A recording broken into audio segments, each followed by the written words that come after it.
പ്രവർത്തകരെ ഓരോരുത്തരായി പിടിച്ചു കയറ്റുന്നതാണ്. ഇപ്പോൾ വാഹനങ്ങളിലേക്ക് അവരെ കൊണ്ടുവരുന്നു. വലിയ പ്രതിഷേധം അതിനുശേഷവും പ്രവർത്തകർ നടക്കുന്നുണ്ട്. പോലീസ് ബലം പ്രയോഗിച്ച് അകത്തേക്ക് കയറ്റാൻ ശ്രമിക്കുമ്പോഴും അവർ പ്രതിരോധിച്ച് നിൽക്കുന്ന കാഴ്ചയാണ് കാണാൻ കഴിയുന്നത്. നേരത്തെ പ്രവർത്തകർക്ക് നൽകിയ അന്ത്യശ്വാസന സമയം കഴിഞ്ഞിരുന്നു.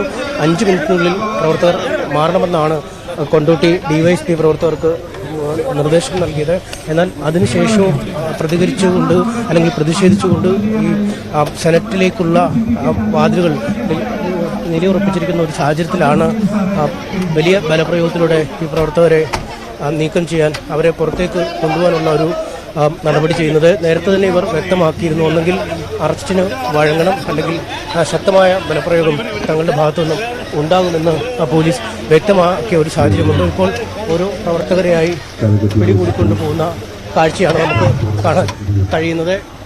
വലിയ പ്രതിരോധമില്ലാതെ പലരും പെൺകുട്ടികളെ അടക്കം കൊണ്ടുവരുന്ന കാഴ്ചയാണ് കാണാൻ കഴിയുന്നത്. അവർ സഹോദര സഹോദരന്മാർ ഇവിടെ ഇന്ന്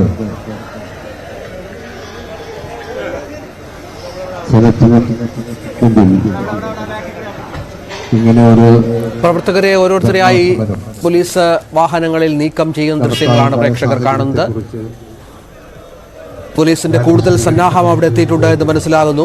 സെലക്ട് അംഗങ്ങൾ തൊട്ട് അടുത്ത് കസേരകളിൽ ഇരിക്കുന്നുണ്ട്. അവർ ഇവരെ പൂർണ്ണമായി മാറ്റിക്കഴിഞ്ഞാൽ അകത്ത് കയറാൻ ഉള്ള തയ്യാറെടുപ്പിലാണ് ഈ സെലക്ട് അംഗങ്ങൾ എന്നാണ് വ്യക്തമാകുന്നത്. ഏതായാലും സിൻഡിക്കേറ്റ് യോഗം അവിടെ ആരംഭിച്ചു കഴിഞ്ഞു. അല്പസമയം മുമ്പ്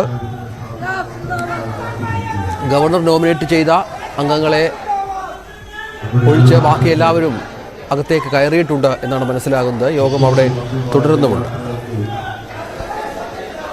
ലോക്കൽ കമ്മിറ്റിയുടെ